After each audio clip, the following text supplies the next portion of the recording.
Boa noite, boa noite, boa noite. Dar um tempinho. Hi, Shawn. I will bring you in a second.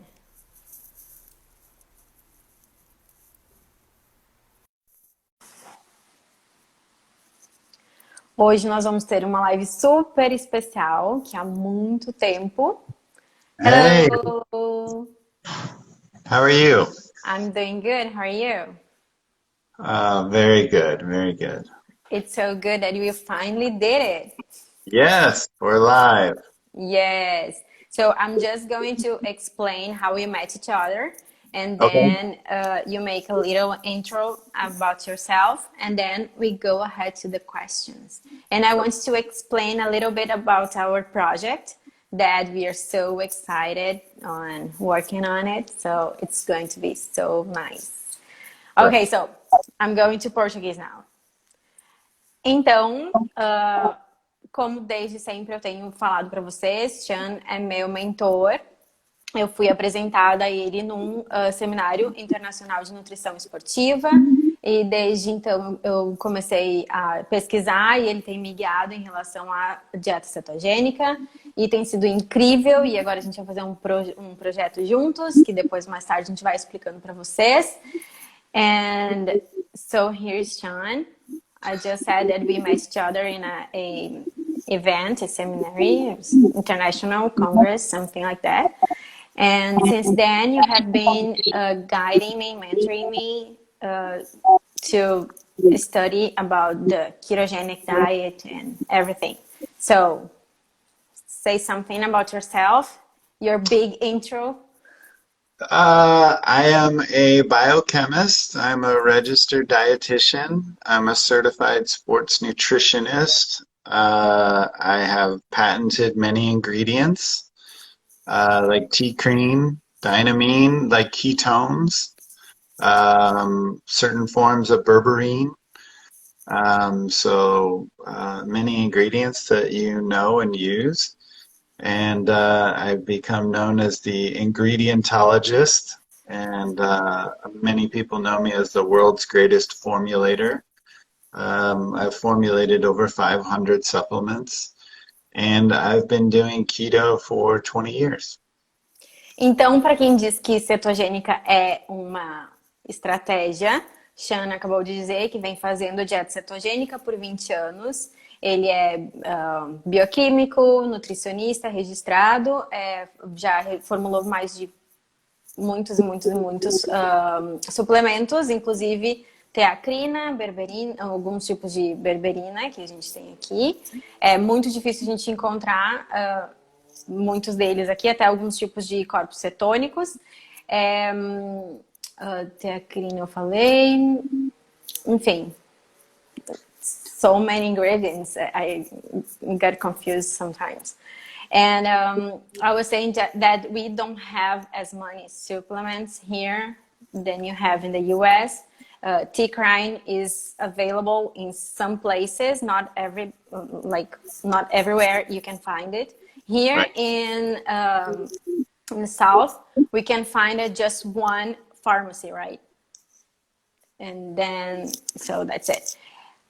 Okay, so I just said that you were doing keto for 20 years, and here's many people say that you can follow a ketogenic diet for a short period of time, like a strategy to lose weight, to recover from something, but it's not like that. You can have that for a lifestyle, right?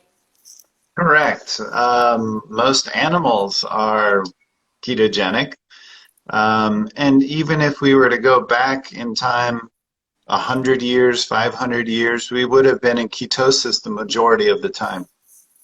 The ketogenic diet, I don't like to think of as a diet, but instead, ketosis and ketones are a fuel. Yeah. And we're meant to be dual fuel, to have two fuels mainly, glucose and ketones. And when we were eating a diet that's high in fiber, a diet high in resistant starch, when we were very active and not sedentary and we had to work for food to find food, And then in the winter when we had to hunt food or eat animals, the majority of the time we would be in ketosis throughout history. It's only recently that we have um, ultra processed food, that we're sedentary, we're lazy, food is so easily available, that food is high glycemic and low fiber, that we're rarely in ketosis, that we don't have to go a day or two without eating like we used to. You Most know, of people don't even spend like 12 hours right, without feeding, right? right, exactly. So to me, ketosis is a very normal state of being. It's not just some diet or some fad thing. It's something that we've actually gotten away from and that we're meant for. Yeah. So I'm going to translate.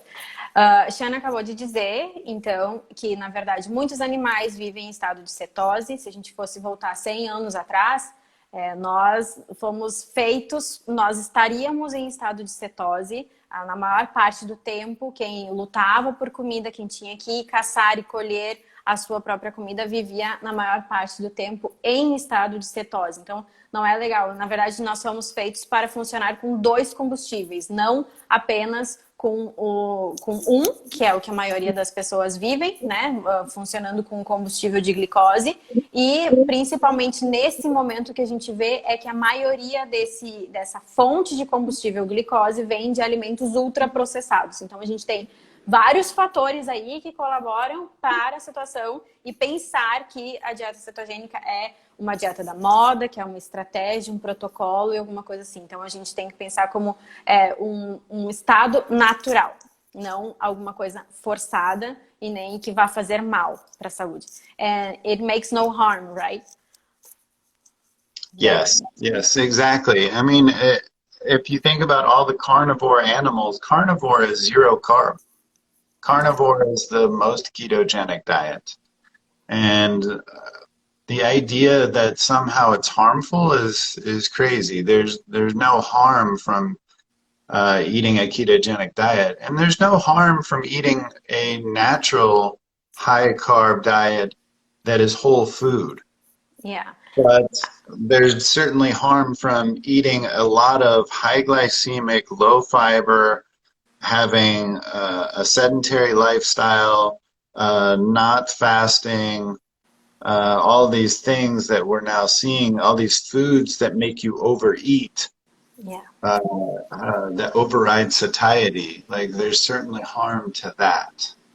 I love one podcast when you said that if you have to eat like a handful of peanuts and then you toast it and put some salt on it or you caramelize that, then you're going to eat so much more. And that's totally true. Many things, if you're gonna eat like natural state, you're not gonna eat so much. But if you make that so delicious, you come to eat some more. So can you go ahead to one question? Because I think that it has a lot of to do with it. That is, what do you think about calories? Does it matter? Or here, if you search online, you look for the ketogenic diet as you eat until satiety. But you eat until you're full. But sometimes people don't lose weight like that. So what I used to say is that you need a north where to go, a base calorie, so you can play with your foods and keep the percentile for a ketogenic diet. Does that make sense? Yeah, calories definitely matter. Obviously, calories are energy, and there's energy in and energy out, and it's just a thermic equation. Yeah. But with the ketogenic diet, once you've adapted away from ultra processed food that overrides satiety, and if you're not doing net carbohydrates, and if you're not doing ultra palatable keto foods that have stevia and monk fruit and allulose and all these sweeteners and basically eating keto junk food or having the peanuts with the oil and the salt and the, if you're eating paleo keto, you will have satiety. Yeah, that's true. You won't overeat. And like, for example, if you have a steak with butter, it's hard to have a second steak with butter. But if I give you cookies or potato chips, it's very easy to have too much. A bag, yeah, too much. So, o que a gente acabou de falar e o que eu perguntei, aproveitei para perguntar, era em relação, nós comentamos no início, que tem muitas comidas que a gente pode tornar elas muito mais saborosas e que faz a gente comer demais. E daí eu ainda comentei sobre um podcast que o Shawn deu, no qual que ele apresentou, enfim, e ele disse que se você pega amêndoas, e eu costumo muito falar isso nos desafios, se a gente pega amendoim e come ele puro, direto, assim, puro, ou senão, se você torra ele, salga ou carameliza no eritritol mesmo, porque dá pra gente fazer isso, você vai comer muito mais do que comeria se estivesse no estado natural. Então, eu já aproveitei para trazer uma das perguntas que era: caloria importa? Porque muitas vezes quando nós procuramos na internet, o que a gente recebe de resposta é que uma dieta cetogênica você come até a saciedade.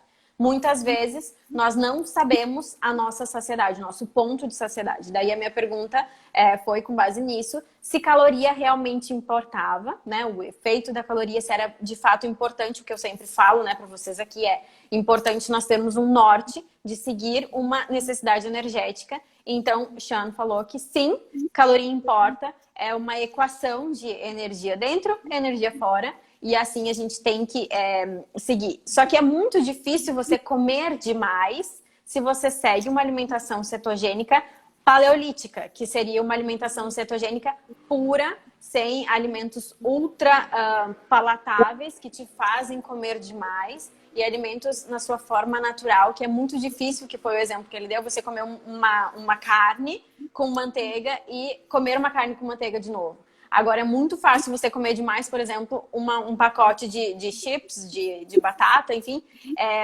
ou de qualquer outro alimento ultraprocessado, você come demais muito facilmente. Então, esse é um aspecto de que mostra que, sim, caloria importa. Yes, calorie matter, right? Yes.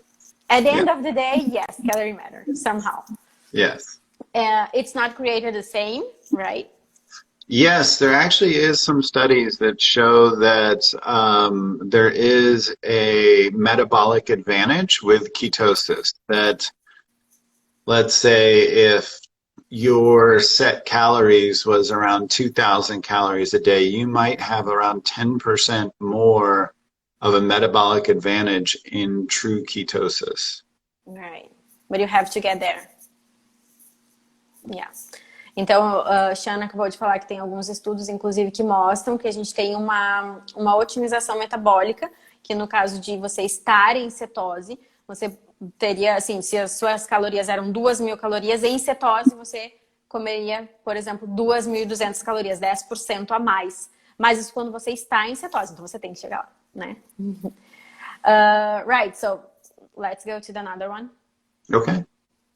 Okay, so I get this a lot. How to build muscle and lose body fat on keto?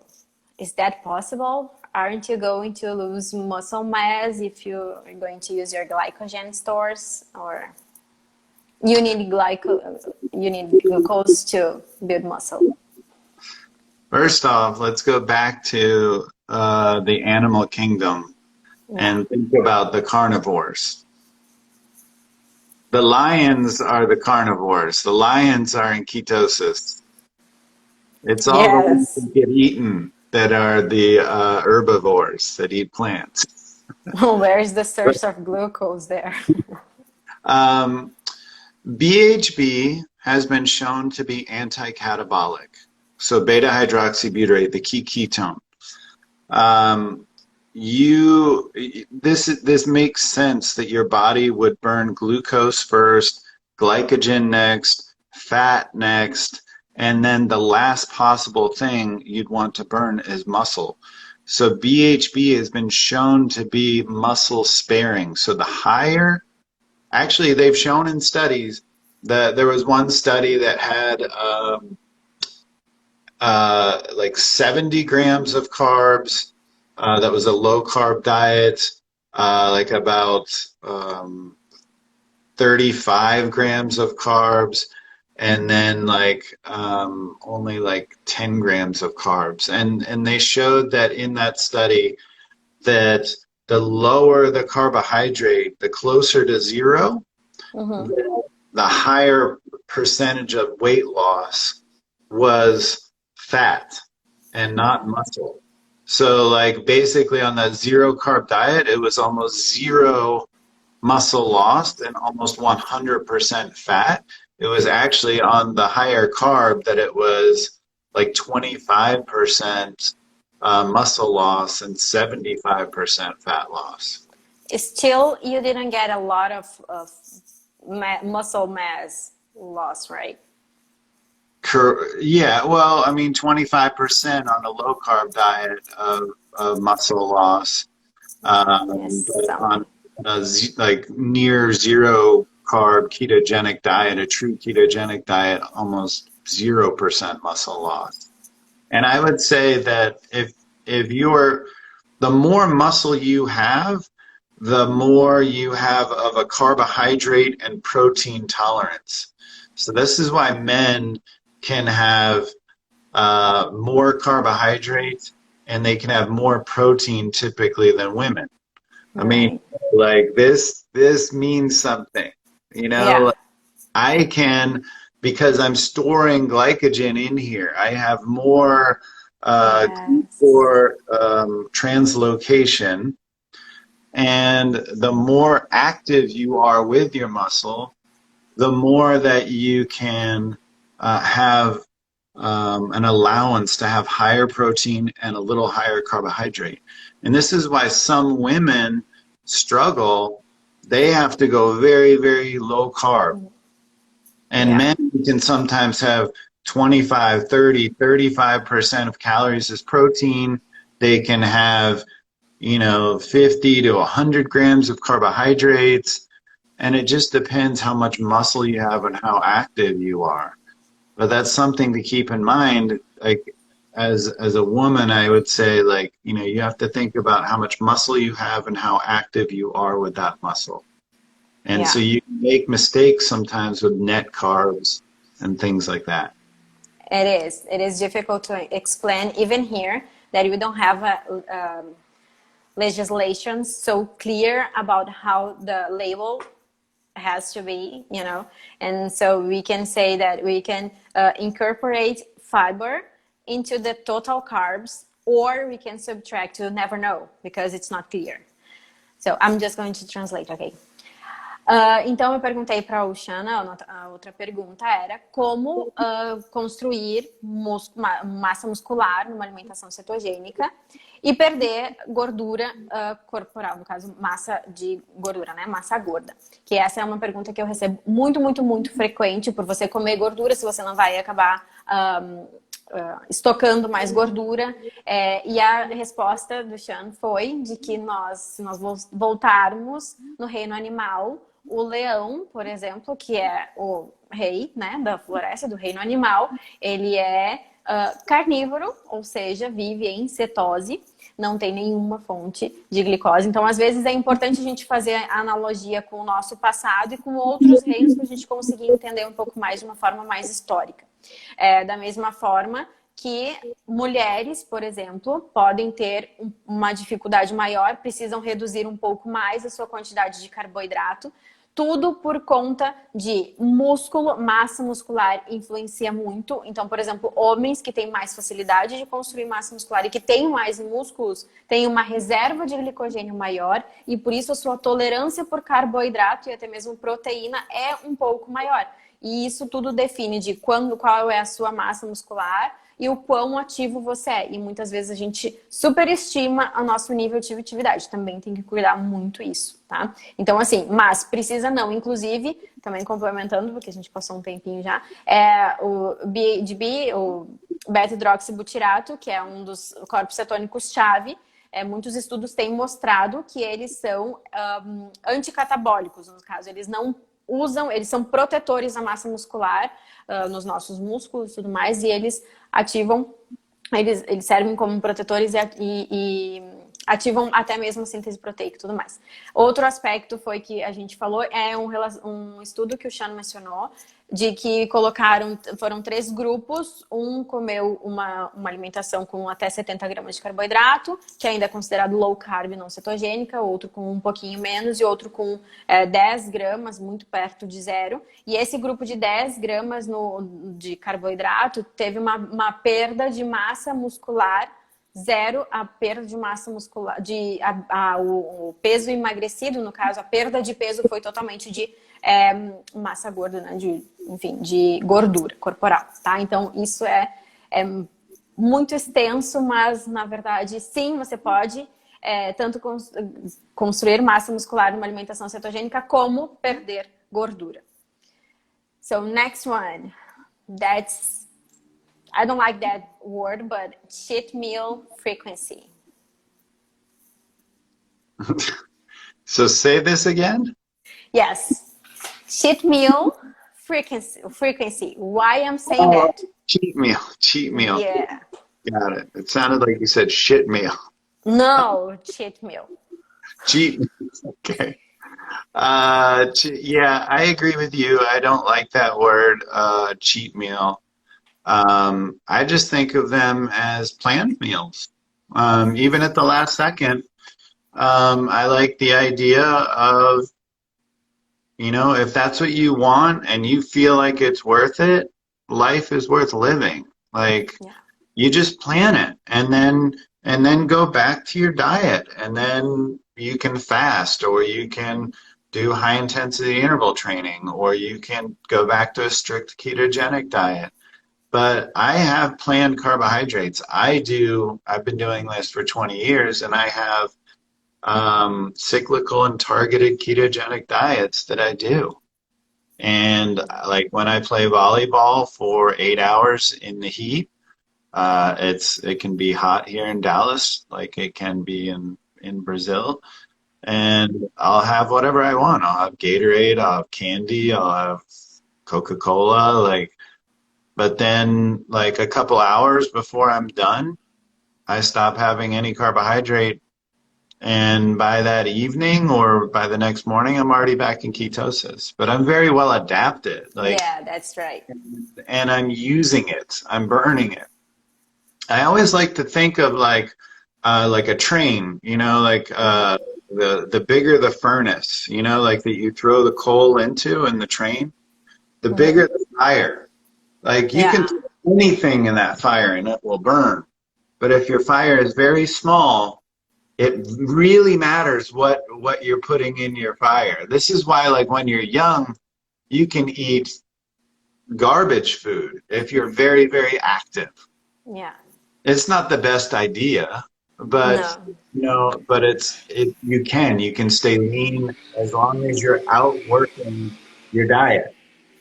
The best thing to do is to have a healthy diet and a healthy workout.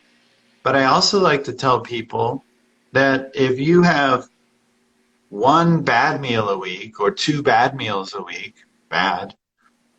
and you have 20 good meals, what does that really add up to? And if the reverse is true, if you have 2 salads and all you eat the rest of the week is McDonald's, what is the 2 salads going to do? You're going to be in bad health. So, be kind to yourself, and it's okay to enjoy life and have some things here and there, and just plan for it and then move on. Yeah, so let's make a scene here. You have someone that is just starting on keto, and then this person is not very active, and let's say it's a woman, right? So it's a woman, so she's not very active, and she is just starting a ketogenic diet, and then she wants to have a cheat meal. How long do you think that she should wait until she's keto adapted? And once she is, she's not very active, right? One cheat meal a week, that is too much, isn't it? Let me say this. I think probably 90 days is ideal to do strict keto, to do no targeted or cyclical or net carbs or anything. Do a strict ketogenic diet at probably about 20 grams of carbohydrates a day. Total. Total. So that your body not only can adapt, but your brain can adapt to, this is what keto feels like to my body. Yeah. This is the clarity I get. So for most people, they have to be very strict to get the mental clarity, to get the appetite reduction, to get this feeling. Then you can start trying to do cyclical or targeted or net carbohydrates and do different things. But I think you should do strict for 90 days. Now, I do 2 meals a week, but it's like on a Saturday. It'll be like a Saturday lunch and dinner, and it'll be whatever I want. But, I'm well adapted and I'm active and it works for me. Yeah. Then if I'm playing, like I said, 4, 5, 6, 7, 8 hours of volleyball outside, I have some of what I want too. So that's both targeted and cyclical, but I've earned that. I'm now at a place where I'm trying to maintain. Yeah. Not just trying to lose, so Yeah. Yeah. Yeah. So she is in my challenge group, and I was just saying that I'm kind of restrict sometimes. So I say that they cannot have that much cheat meals, but they're just getting started. So I think that sometimes you have to keep focus, right? So as you said, you earned it. So they have to do the same. I think you need to think about it as you need to earn it. And it depends on the personality. Some people are all or nothing, and some people do things with moderation. If you're someone that keeps you on the diet is to have 1 meal a week or whatever, then do that, know? Yeah. So it's the person. So we spoke a lot and I didn't translate anything. So, eu perguntei sobre refeições lixo. Não gosto dessa palavra, porque eu acho que são, e aí como o Shawn falou, são refeições planejadas. E isso depende muito de quão ativo você é, de você estar adaptado ou não. É uma alimentação cetogênica, é importante você dar o comando para o seu cérebro. E daí foi um exemplo que eu perguntei em relação a quanto tempo seria para a gente mandar essa mensagem para o nosso cérebro, de que ele realmente adaptou a um combustível e como era estar com aquele combustível que seria gordura e os corpos cetônicos. Então, esse tempo seria em torno de 90 dias. 90 dias que você passa informação, você reforça informação para o seu corpo. E cada corpo é um, lembrem, né? É sempre bom a gente ir experimentando de quanto tempo que funciona para você e tudo mais. Então, assim, 90 dias de você sentir como é você estar em cetose, como que o seu corpo, o seu cérebro funcionam em cetose. E aí, então, você pode, sim, ser um pouco mais flexível, desde que você saiba fazer as refeições, você planeje as refeições, você tenha atividade física, você controle, enfim, o que você for comer de acordo com a sua realidade naquele momento. Então, você pode ter, como o Shawn explicou, ele, neste momento, ele faz a cetogênica cíclica e também a targeted keto. I don't know how to say that in Portuguese. I don't think we have a translation yet. But um outro estilo de cetogênica que você come antes de você fazer exercício, uma quantidade maior de carboidrato. Então, assim, mas ele conquistou tudo isso, o corpo dele já está super bem adaptado, 20 anos, né? Então, já está super bem adaptado e você vai se sentindo. E você tem que sentir como que é para você aquela refeição, porque muitas pessoas vão melhor com ou come ou não come, então você tem que ver como que funciona melhor para você, mas tenha em mente que é importante você passar essa mensagem de estar numa alimentação cetogênica, estar em cetose, e que o seu corpo e o seu cérebro entendem essa mensagem, e também pensar de que se você vai transformar nisso um estilo de vida, e se é mais fácil você se manter em estilo de vida dessa forma, então que assim seja, mas que você coma na maior parte do tempo saudável e então depois você flexibilize. One more question. While I was translating it, I was thinking about it.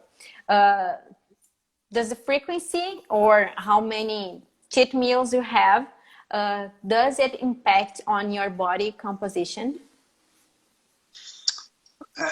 That's so hard to say because, again, it's going to so one of the things, this isn't like a cheat, but I found that like if I have a post-workout protein shake of 40 grams, I've found that I recover faster. And I used to work out in the morning and then wait until lunch, intermittent fast, and then have a meal. And I found my recovery was better if I had that post-workout protein that, will have an effect on ketosis. But at the same time, if it's around a workout, and that's that whole targeted thing, your body is going to use that glycogen or use the glucose or store the glycogen. So it's very different from like when you're sedentary. Yeah. And same with like, again, if you have more muscle mass, and then when you call it a cheat meal, one thing that matters more than just how much carbs you're having is if you're having carbs and fat. Yeah. So that's another thing we didn't talk about, but that really doesn't exist in nature. High glycemic carbohydrate and fat does not exist in nature. And that's that combination of hyper palatable foods, the ultra processed foods that are engineered to make us overeat. When it's high glycemic carbohydrate and it's high fat, so it's high calorie and it's got that fatty mouthfeel, and it's got the high carbohydrate for serotonin and dopamine, and it's like cookies and cakes and potato chips, and these are high glycemic carbohydrate and high fat, and that's a really bad combination. It's better to just have carbs. Yeah. Like if I'm working out, like if I'm playing volleyball, it'll just be Gatorade, Coca-Cola, gummy bears, or candy, like something like that, like or fruit or whatever, because it's just pure sugar and I burn it off. But the things like cakes and cookies and things like that are not as good. Yeah, but let's be real here. Yes. When people say about cheat meal, you're saying like about I understand. eating, So it's okay, and it's okay. Like again, if that's what helps keep you on track, it's okay. Maybe you skip your next meal, or you do high intensity interval training the next day, or you go very strict, zero carb the next day, and you're fine. Yeah. It's all about a lifestyle. It's not about 8 weeks or 12 weeks. It's about your next 50 years. And how you plan about that, about having that meal. It also, a big factor is, do you let yourself enjoy it? Your body reacts very differently from like if you feel guilty and you have shame and you're, you have low serotonin and cortisol is up and you're sad and you're more likely to store that as fat than if you're enjoying the cake at the wedding. Just enjoy it. And then move. Save that for something that you really enjoy for a special moment, right? Exactly. Então, o que eu perguntei para o Shawn foi em relação a... Até já esqueci agora qual foi a pergunta que eu... Ah, sim, se afetava na composição corporal. você ter essas refeições fora de uma alimentação cetogênica, vamos dizer assim. E o que o Shawn falou foi que se você é ativo, se você tem uma boa quantidade de massa muscular, tudo isso será queimado, porque no momento que você atira um pouquinho assim para... Você tem um gasto energético suficientemente grande para também gastar aquilo que você comeu, você vai usar aquela energia. Aí a gente traz a importância de que quando você vai ter uma refeição, você cuidar para não combinar grande quantidade de gordura com grande quantidade de carboidrato. Esse é o mal do século, eu falo muito isso, porque nós combinamos esses dois, uma alimentação rica em gordura e rica em carboidrato. Isso deixa os alimentos muito, muito, muito saborosos e fazem a gente comer demais. Então, o que eu disse vamos ser realistas de que quando a gente pensa em uma refeição lixo, o que a gente pensa é exatamente isso, alimentos que combinam grande quantidade de carboidrato com grande quantidade de gordura. E aí o que o Shawn falou de que se isso vai te fazer manter como um estilo de vida, tudo bem, mas procura reservar isso, que foi o que eu também reforcei, de que procure reservar isso para um momento especial, para uma ocasião especial, e desde que seja um alimento que você aprecie, a um momento que você aprecie e que você esteja mentalmente comendo aquilo com vontade, sem culpa, sem drama, sem mártir, sem se culpar, sem nada assim, porque daí você não vai guardar aquilo como digamos assim, tanto quanto gordura, e você, depois no dia seguinte, ou você faz jejum, faz um HIIT, faz alguma forma que vá te trazer de volta ao estado de cetose, e lembrar que nós somos seres que nascemos para sermos ativos, então quanto mais ativo nós formos, melhor para o nosso corpo, para a nossa saúde. So let's keep on going.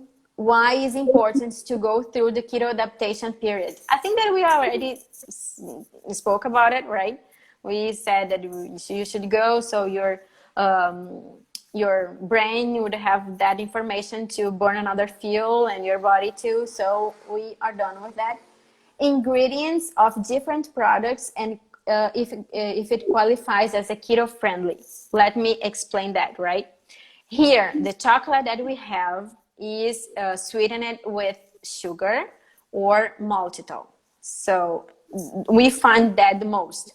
I know one brand that is sweetened with erythritol, and the most of them are not. So what I said, and once you told me, as long that is full of pure cocoa, right? So you are good to go.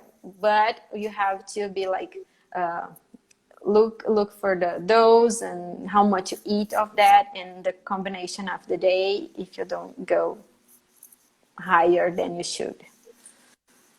Yeah, with sugar alcohols like maltitol, erythritol, sorbitol, anything OL, it's hard to say, like, people are affected differently. And with maltitol, it's been shown that it actually can affect your blood sugar. Yeah. Erythritol, a lot less. Maltitol also has GI distress, gastrointestinal distress. Erythritol, much less so. So I would choose a chocolate that is very, very low in sugar or maltitol, certainly sugar. But hopefully not even maltitol. And yes, look for like the higher percentage of cacao, like, so, 85% cacao or more. Yeah. And what about bacon? Once I told you that we find bacon here with tons of sugar, and they wrote that in different kinds, so they can like make us dumb and just buy it to have bacon, because on keto you can have bacon, so it's not just like so you can have a bunch of fat on keto, go ahead and eat whatever bacon it is. It's not like that, right? Yeah, exactly. You have to look for carbohydrates and sugars in things like bacon, like in things like Italian dressing. Yeah. For example, like the creamy dressings tend to be better, like ranch or mayonnaise or things like that. A lot of the vinaigrette Like balsamic vinegar is Yeah. almost all sugar, Hmm. and people think that's healthy. So you have to look at a lot of these foods. Shredded cheese versus like when you buy whole cheese. Hmm. Whole cheese is very low in carbohydrate. There's almost no carbohydrate, especially if it's full fat cheese. But the Hmm. shredded cheese that you buy in the package, they add starch to, so it doesn't stick together. Stick together, yeah. So you have to be careful when you're looking at foods. There's a lot of hidden carbohydrates. Yeah. Então, o que eu perguntei para o Sean foi a importância de a gente, na verdade, os ingredientes em diferentes produtos, e se o que qualificaria como um alimento, um produto que fosse, digamos que keto-friendly, amigo da dieta cetogênica, que a gente pudesse comer sem medo. E daí o exemplo está sendo muito discutido no grupo do desafio, que é os chocolates. Muitos dos que nós temos aqui no Brasil são adoçados com açúcar, e outros tantos, que são ditos como diet, são adoçados com maltitol. Eu conheço apenas uma marca que é adoçada com eritritol, e outras que são adoçadas com outros, mas de como que a gente deve cuidar. Então foi como o Sean falou, que todos esses açúcares, esses adoçantes terminados em OL, que são álcools de açúcar, né? Álcools de açúcar, eles tendem a ter algum impacto glicêmico. O eritritol é o que tem menos, a zero. E maltitol, além de ter impacto glicêmico, ele também traz alguns desconfortos gastrointestinais. Então, se nós tivéssemos que escolher entre um e outro, melhor que você sempre procure pela maior quantidade de cacau, isso vai determinar o quão puro ele é, e seguido da menor quantidade de açúcar, que então você vai ter tanto impacto glicêmico como maltitol. Maltitol tem bastante impacto glicêmico, se eu não me engano, 75%. E ainda, pelo menos, você vai ter de uma fonte mais pura e sem nenhum desconforto gastrointestinal, e ficar antenado em relação aos alimentos ou produtos como bacon, linguiça. A gente discutiu muito sobre, I was saying about the sausage here. It's a shame. You look for like a half of a sausage is like 1 gram of carbs, and it has maltodextrin and sugar and I mean just syrup and a lot of things. Então, de você tem que ficar atento nessas fontes de carboidrato escondido, e de você entender que não é por simplesmente ser uma alimentação cetogênica que você simplesmente vai procurar pelas fontes de gordura sem se preocupar com a fonte de fato. E aí o outro exemplo que o Sean deu foi em relação aos queijos. Eu já mostrei para vocês que eu prefiro comprar em barra. I rather buy like a full cheese and then I make it like shredded in my own home. So Right. I don't have anything like that. And I think that is part of a healthy lifestyle, right? You Right. make your own food as much as you can at home. And then when you can find something else, you go and buy it. But eat more raw food, right? Exactly. Yes. Yeah. Meal frequency. Let me explain that. Do you think that we have to follow in the Western diet? We have breakfast, you have a little snack, and then you have lunch, and then you have a snack, and then you have dinner, like 6 meals a day. So we know that is not nice, because we have all that is based on the insulin, right? How much your insulin is going up and down, and then you have to eat again. And so what about keto? Do you think that we have to follow like 3 meals a day or 2 meals a day, or just eat when you're hungry?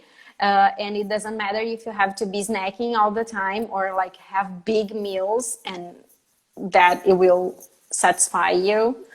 So what do you think about that? I think it depends on the person, because eating is so psychological. Yeah. You are eating because you're around other people eating. You are eating because you're at a restaurant and there's people that have bread or chips or something on the table. You're eating because you're at a party. You know, you're eating because you're sad, or you're eating because when you're around these certain people, you eat. So you have to be aware of the things that are triggering you to eat. But I think when you're on keto, you tend to eat less often. Yeah. And you will lose more weight when you eat less often. The one thing I would Mhm. say is if you do like the one meal a day, it's going to get very hard over a long term. That's when it gets hard to gain muscle or maintain body weight because you're trying to get 2,000, 2,200, 3,000, depending on if you're a male bodybuilder or whatever, in one meal. That's hard. So it depends how active you are, but and it depends on just allowing yourself, if you're transitioning from eating 6 meals a day, going to three is hard. You don't need to go from six to one. So Yeah. it just depends on where you're at, listening to your body. But I think, 2 meals a day is intermittent fasting is going to help on a ketogenic diet. It's going to Yeah. raise your ketone levels. You're going to get into a deeper level of ketosis. You're going to feel less hungry. You're going to feel more clarity. You're going to burn more fat. Yeah, right. Então, eu perguntei para o Sean sobre frequência de refeições. Hoje a gente tem, por tradição, por cultura, muito influenciado pelo impacto, pelo quanto de secreção de insulina que a gente tem, pelo quanto de açúcar que a gente come, a gente demanda secreção de insulina. Então, e muito disso regula o quanto de refeições nós temos, que daí nasceram as 6 refeições por dia. Então, o quanto isso influencia o quão seria o ideal, o que ele pensava sobre isso, e o que ele falou foi que isso depende muito de momentos sociais, de onde do seu ponto de partida. Por exemplo, se você está começando dieta cetogênica e vem de 6 refeições no dia, passar de repente para 3, você muito choque, depende da situação que você está. Você está num restaurante, você está numa festa, você está no trabalho, você está entre amigos, você está em casa com a família, enfim, todo mundo vai comer alguma coisa, de repente vai ser difícil para você ficar sem, então que você consiga pelo menos equilibrar isso. Agora, é verdade que numa alimentação cetogênica, por trazer mais saciedade, a gente acaba comendo menos frequente. Então, a gente come com menos frequência refeições bem feitas. E também fazer o jejum intermitente é muito importante, muito interessante numa dieta cetogênica, porque vai te ajudar na saciedade de você comer e menos refeições. É também demais você passar, de repente, de 6 refeições para uma refeição no dia. E muitas vezes as pessoas querem seguir uma refeição ao dia. Falo um pouco mais sobre isso em outro momento. Acaba ficando difícil de consumir todas as suas calorias diárias numa refeição. And so, what about the one meal a day? Let me say something here, right? What on Keto Mastery that I'm doing, getting the certification, they were saying about slowing your metabolism from eating too low, like too low calories. A lot of diets, they say that you have to eat like really a restriction of calories, like for someone that has to eat 1,500 to eat like 800 calories a day, and then that will make your metabolism go slowly. What do you think about one meal a day as a strategy, or for like frequency? What do you think about it? I think if you're someone that has a history of eating disorders or anorexia, you have to be very careful with one meal a day. Right. Same with extended fasting. Anything that's intermittent fasting or extended fasting, you have to be very careful.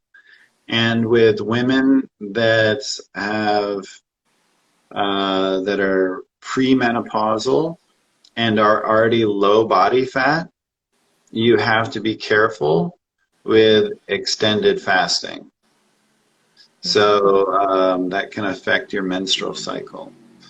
So if you're below 13% body fat, I would say be very careful with extended fasting. But I would not go half your calories. No, that does really affect your thyroid. Yeah.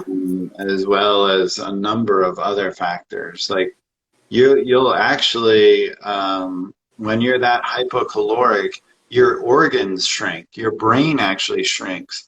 I like to think about it as like when you put your phone on battery saver mode and Mm-hmm. you can barely see the screen and the phone slows down and like, is the phone working? Yes, but is it optimized? No. Yeah. You Yeah. need, if this is a lifestyle, then just focus on the keto first. I think that's more important than focusing on the calories. Yeah. Adapt to the ketogenic diet and do it right and eat good whole foods and eat high fats and then make sure you're staying active and then make sure you're drinking enough water and then try intermittent fasting. Like take it one step at a time, but like Yeah. you don't need to like cut your calories in half. No, I don't think that's very healthy. And No, it isn't. it's not maintainable. This is supposed to be a lifestyle. Yeah. And but what about when you do the one meal a day? It's not easy to get all your calories at one meal, like you said. No, it's not, but it's possible. It's just it's going to be hard if you're going from 6 meals to one meal. Like, but if you're someone that's maybe ate 2 meals, it's just some people can do it, some people can't. Like, Yeah. and it's not easy. I would say it's easier to do like a 4 hour window of eating than it is one meal a day of eating. Or you can play around and make one meal a day, like once a week or something like that, right? Right. Yeah. Então, perguntei para o Shawn que um dos estudos, uma das aulas do Keto Mastery, eles falam bastante sobre nós diminuirmos o nosso metabolismo, e daí foi que o Shawn falou de que no momento que você consome menos energia, e deu o exemplo da bateria do celular, quando a gente está em bateria baixa, né, com pouca bateria, a tela fica mais escura, e daí você tem que forçar para enxergar, o celular continua funcionando sim, mas não da forma otimizada, e é assim mais ou menos que o nosso corpo funciona quando a gente coloca ele numa restrição calórica muito severa. Então, vamos por partes, com uma refeição ao dia, né? Que a pergunta era sobre uma refeição ao dia. Vamos parte por parte. Primeiro você adapta a uma alimentação cetogênica, depois você se acostuma a se manter ativo, depois você se acostuma com a quantidade de água, depois você começa com um jejum intermitente, depois você vai experimentando e talvez tenta manter uma janela de alimentação de 4 horas, depois você faz uma refeição ao dia, como estratégia, enfim, se experimentando e vendo como que funciona o seu corpo em relação a tudo isso. That is biohacking, right? Yes. Yeah. So next question, why you can't save all your carbs for one meal? Thinking about keto, you save all your grams of carbs, like your 20 grams of carbs or something like that, for just one meal. Yeah, that's where like these absolute numbers really aren't accurate. Yeah. And you can do that, but what is the type of carbs? Is it fiber? Is it high glycemic carbs?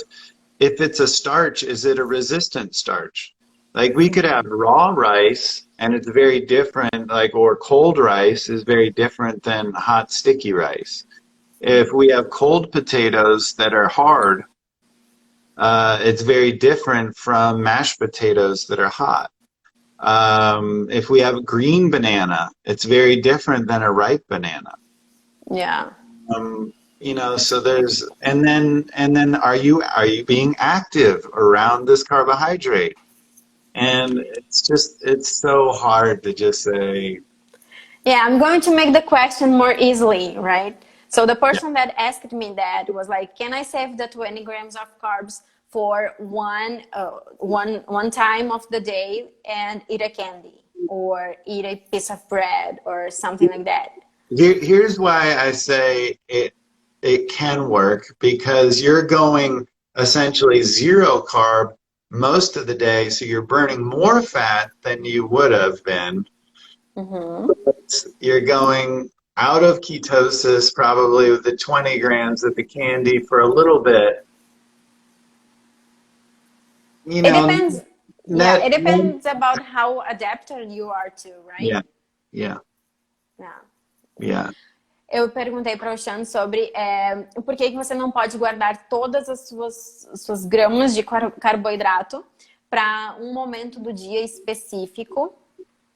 E daí o Sean falou que depende, você pode guardar, depende qual a fonte desse carboidrato que é. Por exemplo, se você está falando de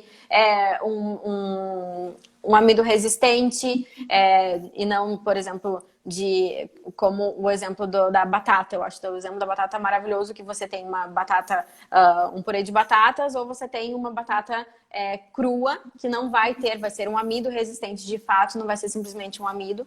Então você tem uma reação diferente no seu corpo, um impacto glicêmico diferente. Você tem uma banana verde com uma banana amarelinha, docinha, gostosinha e tudo mais. Então tudo isso tem o seu ponto específico. E também o que influencia é qual o ponto dessa pessoa. E aí eu exemplifiquei em relação ao que eu recebi de pergunta, se você poderia guardar esses 20 gramas de carboidrato. 20 gramas é um número absoluto, não é necessariamente assim, para uma refeição apenas, e uma refeição que seria, por exemplo, uma fatia de pão, ou uma banana, ou, na verdade, quando eu recebi a pergunta, era um doce. Então, depende muito do ponto da pessoa. Você vem de um consumo de gordura em que você está em cetose, de repente, se você já está ceto-adaptado, tudo isso influencia também. Então, isso é muito importante de a gente sempre relevar, e por isso que eu sempre falo, depende do contexto, não existe verdade absoluta, não existe pode ou não pode. I don't like when they ask me, can you eat that on keto? Can it be like a part of a ketogenic diet? Because it all depends, right?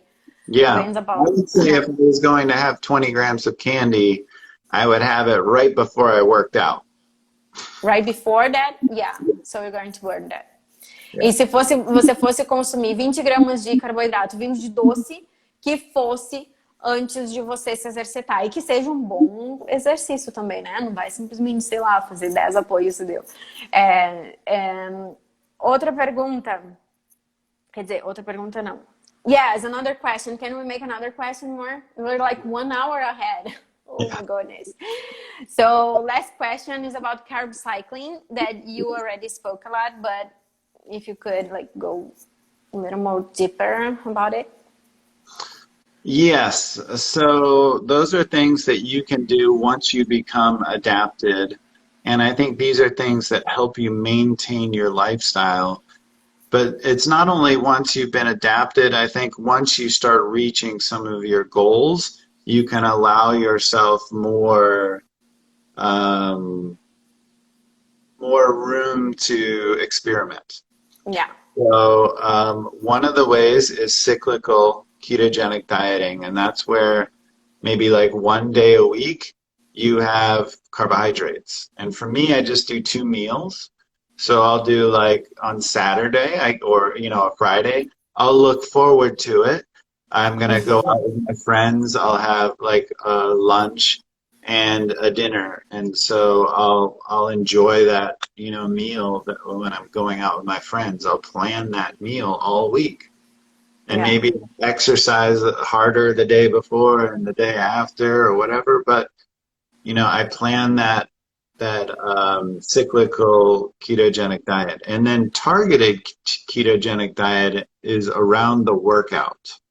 Right. So that's what I was talking about too. Like, so when I play volleyball, when I work out with weights, I like to do that fasted because I don't care if I lift a little less.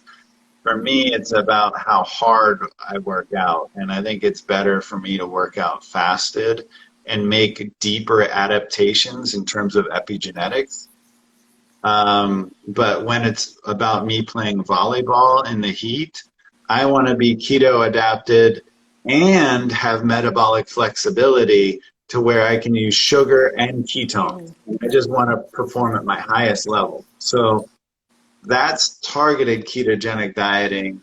And maybe like once a week, I will play 5, 6, 7, 8 hours of volleyball. Yeah. So we are almost getting off like 45 seconds here. I will translate that on my story later.